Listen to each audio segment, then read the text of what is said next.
Hi, my name is Matty Graham. I'm a photographer and editor based in the UK. My latest trip took me to the Faroe Islands, which are actually only an hour's flight from Edinburgh, but remain an undiscovered goldmine for landscape photographers. With the rugged coastline similar to that of Iceland, and the tall snow-capped mountains reminiscent of Norway, the Faroes give the best of both, much nearer to home. There's less than 50,000 people on the islands, and the best way to get around, especially if you're packing tripods and heavy cameras, is to hire a car. Although you can stop and get a great image anywhere, there's some really special spots that I'd like to share with you. Tórshavn is one of the smallest capital cities in the world, but has everything you could need. For photos, the best plan is to head to the harbour. Amongst the little fishing boats coming in and out, there's always time to switch to your telezoom lens and get some close-up detail shots. Nets, ropes, details on the boats, there's plenty to fill the frame with.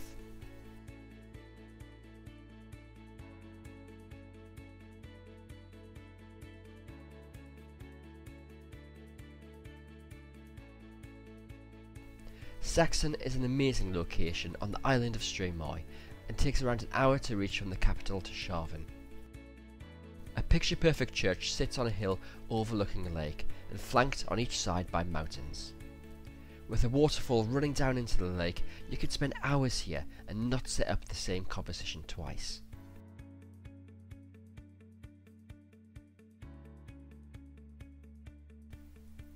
On the day that I visited, fast-moving clouds eventually appeared overhead, and I took the chance to shoot a long exposure image with my 10-stop ND filter. It turned out to be one of my favourite images of the day.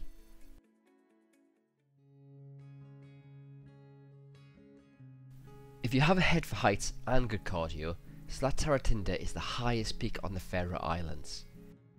It also holds the Guinness World Record for the furthest line of sight, meaning you can see further here than anywhere on Earth.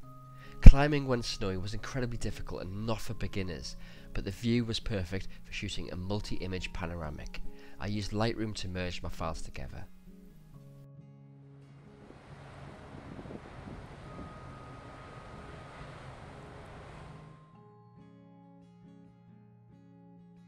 Zhukov is a tiny village at the very north of Streymoy. It faces into the Atlantic and huge waves crash against its shores. The village is named after the gorge which fishermen used as a natural harbour. The rails and steps that are left serve as excellent lead-in lines to guide the viewer through the frame to the centre of the image.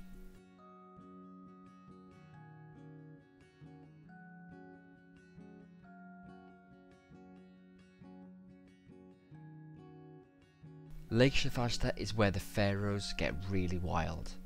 At the end of the lake is a massive peak, and if you're brave enough to get to the top, you can capture an image that looks like an optical illusion with the lake above the ocean.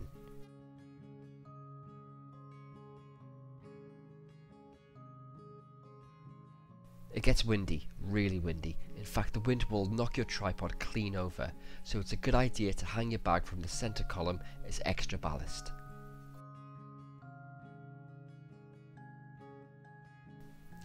The road on Vaga Island, from the airport to Björn, is one of the best and looks like it's straight out of an episode of Top Gear.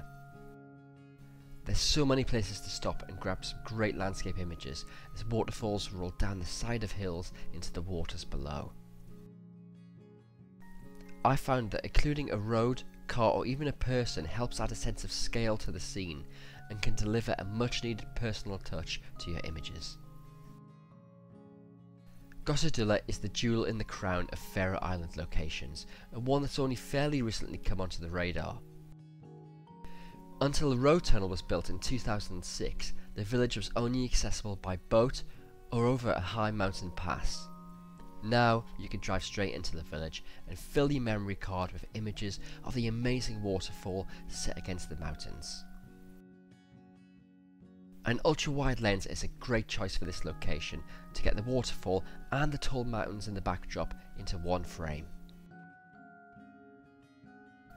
To me, the Faroe Islands are probably the best kept photography secret in Europe, yet thanks to the flight time of just over an hour, they're also one of the closest too. It's the place to visit if you want to shoot new views that haven't been splashed all over image sharing sites 1,000 times before. So, if you're interested in going, check out visitfaroeislands.com for more advice.